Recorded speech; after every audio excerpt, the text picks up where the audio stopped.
Agora nós vamos iniciar com a nossa aula de ciências.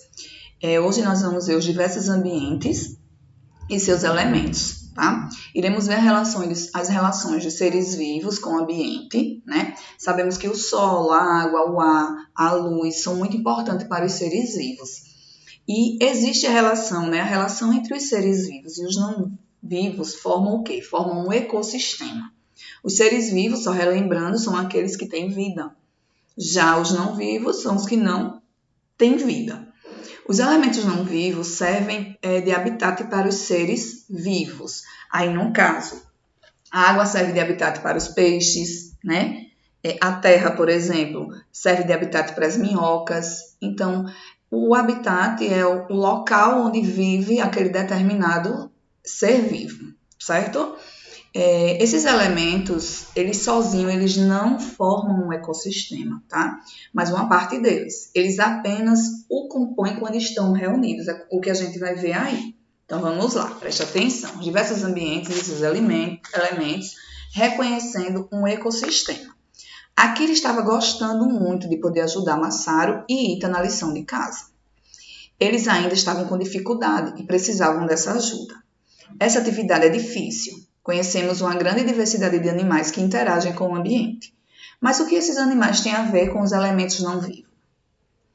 Meninos, não podemos esquecer da importância da luz, da água, do solo e do ar. Número 1. Releia a frase de Akira. Porque ele disse que a luz, a água, o solo e o ar são elementos importantes em um ambiente onde haja seres vivos. Por quê? Por que será? Akira explicou às crianças que todos os seres vivos e não vivos, ar, água, luz, solo, etc., e as relações entre eles formam o quê? Um ecossistema, né? Formam os ecossistemas. Neste momento, olhe ao seu redor e escreva quais seres vivos e não vivos você pode observar. Para que as crianças compreendessem o que é um ecossistema, Akira mostrou a elas a imagem da página seguinte, que abriu no tablet de Ita, e destacou a importância de cada elemento presente nela e como eles se relacionam. Vamos para a página seguinte. Aí nós estamos vendo as imagens aí, ó. Vocês estão vendo o primeiro quadro, esse maior, né? Ele diz aqui, ó, componentes de um ecossistema, esse aqui os componentes vivos e aqui os componentes não vivos. Então, quando nós juntamos os dois, nós vamos formar o ecossistema, certo? Nessa imagem maior, vocês estão vendo os dois, a luz do sol, a água, né? O solo e os seres vivos, né? As plantas, os animais. 3. Será que você consegue identificar como os elementos que compõem esse ecossistema se relacionam? Junto com os colegas, observe com atenção a ilustração e depois responda a pergunta feita. Então, vocês vão observar, né, em casa, junto com o responsável, para poder responder. Então, vamos lá. Akira, então, pediu às crianças que pensassem sobre a seguinte questão. Se algum dos elementos do ecossistema fosse afetado, o que poderia acontecer com os outros elementos? Vamos para... Mais uma vez, os meninos foram interrompidos por uma mensagem de Urbano. Veja. Viemos nadar na praia aqui perto. Olhem que legal, pessoal. Onde o Urbano está também representa um ecossistema. Né? Que aí, se a gente observar, nós estamos observando o quê? Estamos vendo o quê? O fundo do mar.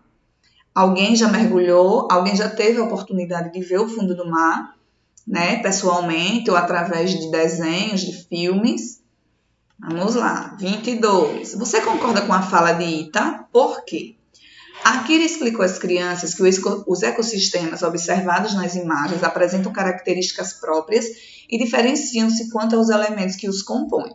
Por essa razão, há dois tipos de ecossistemas. Os ecossistemas aquáticos e os terrestres. Os aquáticos podem ser marinhos, o recife de corais, mares, oceanos ou de água doce, rio, lago, geleira, poça d'água e etc. Os terrestres, eles apresentam-se de formas muito diferentes no nosso planeta, pois cada um deles depende dos animais, do clima, do relevo e principalmente da vegetação. 6. Pinte apenas os animais que vivem em ambientes marinhos. Não se esqueça de nomear todos eles. Além de pintar, vocês vão escrever o nome, tá? O nome precisa escrever em todos. Um tubarão, por exemplo, vive em um ecossistema aquático marinho. E ele nunca poderá viver em um ecossistema aquático de água doce como um rio. Exato. Agora que vocês entenderam, vamos conhecer os biomas brasileiros. Biomas? Sim, nós iremos estudar os biomas na próxima aula de ciências, ok? A tia tá ficando por aqui. Fiquem com Deus, um beijo e até amanhã.